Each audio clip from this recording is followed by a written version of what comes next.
Matt Holliday, a pro's pro for a long time, lots of places, including the Yankees, where a darn virus curtailed his very good year he was having there a couple years ago, and he says hello here on High Heat. Matt, nice to chat as usual. How are you today, buddy? Okay? I'm good, Mad Dog. How are you?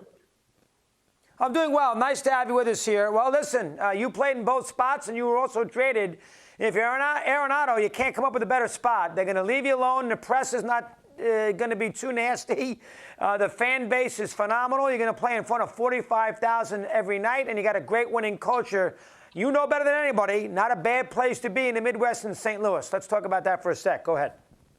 Yeah, I mean, I think it's a really good spot for Nolan. Nolan loves to play baseball. He loves that environment. I think that's what he's looking for is a year in and year out, a chance to win. I think he's accomplished everything individually. At this point, all he wants to do is consistently have a chance to win games. I think St. Louis offers him a great opportunity to play in a winning environment. It's a tremendous place to play, like you talked about. The fan base, the excitement for baseball in Missouri and St. Louis is second to none. It's a good fit. I think he steps in immediately onto a team and turns them in. I would say the favorite in the NL Central and a chance to get into the playoffs, and who knows what happens then. 100%. You feel bad for Colorado. You played there as well. You got traded to Oakland, and then you went to St. Louis later. But, you know, the Rockies, you know, sometimes they got very good intentions, and for whatever the reason, it just doesn't work out. Now you got to deal with the Dodgers in that division, too, a behemoth, which makes it very, very complicated. But you feel bad for the fan base. You know, they get all revved up to have Arenado in there and Story in there and you in there and all these players. And all of a sudden, they can't stay consistently good. The environment's got a lot to do with that. Let me hear you take there for a sec. Go ahead. Yeah, I mean, I think it really, for me, I love both organizations. And so it's tough for me to sit here and say anything negative about Colorado. I mean, I just think after 18 and going to the playoffs and being part of that team, I'm just not sure how it's happened so fast to go from being in the playoffs and on the verge of beating the Dodgers for the NL West and signing Nolan to a long-term contract to 2 years later, you know, you're trading Nolan and not quite sure what direction the organization is going. So I feel for the Rockies fans. I hope this is one of those deals for me where I hope all the prospects they got in return turn out to be all-stars. And I hope that, you know, Nolan has an incredible career with St. Louis and everybody wins. So for me, I feel for the Rockies fans. I feel for the organization. I'm hoping that there's a direction. This new direction is a direction that will take them into being able to compete consistently and hope the best for the organization. Like I said, I spent my first 10 years in that organization in the minor leagues and the major leagues, and then going back in 18. I really love that organization. So I hope that this works out for both in the end.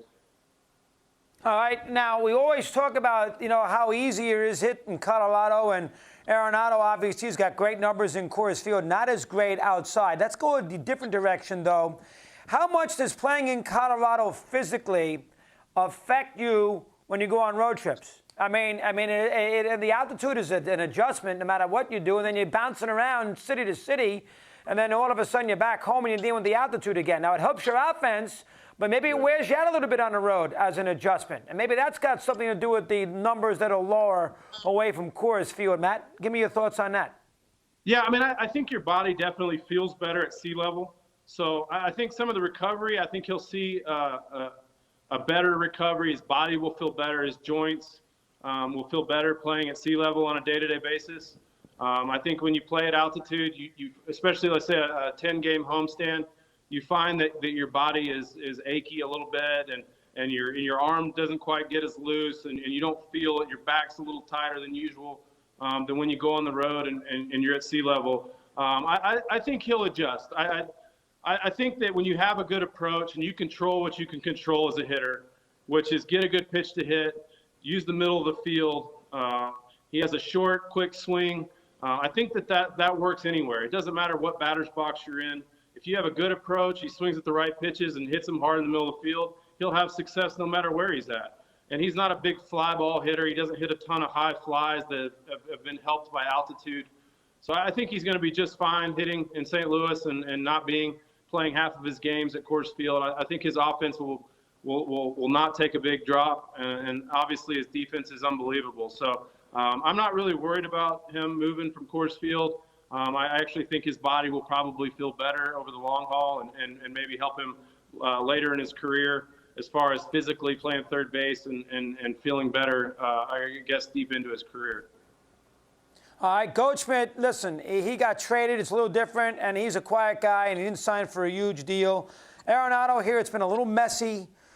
He's still making a fortune and everything else. He's got the opt-out too he still wants. It's an easy town to play in. It's an easy town. There's not a lot of, 9,000 newspapers and sports talk shows and all that. It's not a difficult town, but he will have some pressure on him to produce. How does he handle that? Let me get a sense. Yeah, I mean, I think that's something when you get traded and the new team is so excited to have you, and the fan base is all they've ever seen is great highlights of you, and I guess they don't think you slump. They think every video they've ever seen is you hitting a home run or making a diving play, and so as a player going into that, there's high expectations, and I think sometimes as players, we want to please, we want everybody to love us and go over there and get a hit every time, and there's going to be it's baseball, it's hard. There's going to be lulls. He's going to have slumps. There's going to be things happen, but he's just got to be who he is, and and do what's got him here, which is he's one of the harder workers I've ever been around. He loves the game. He thinks the game. He's always talking the game. So I think if he just sticks to what's made him, he'll be fine as far as the expectations and what all that.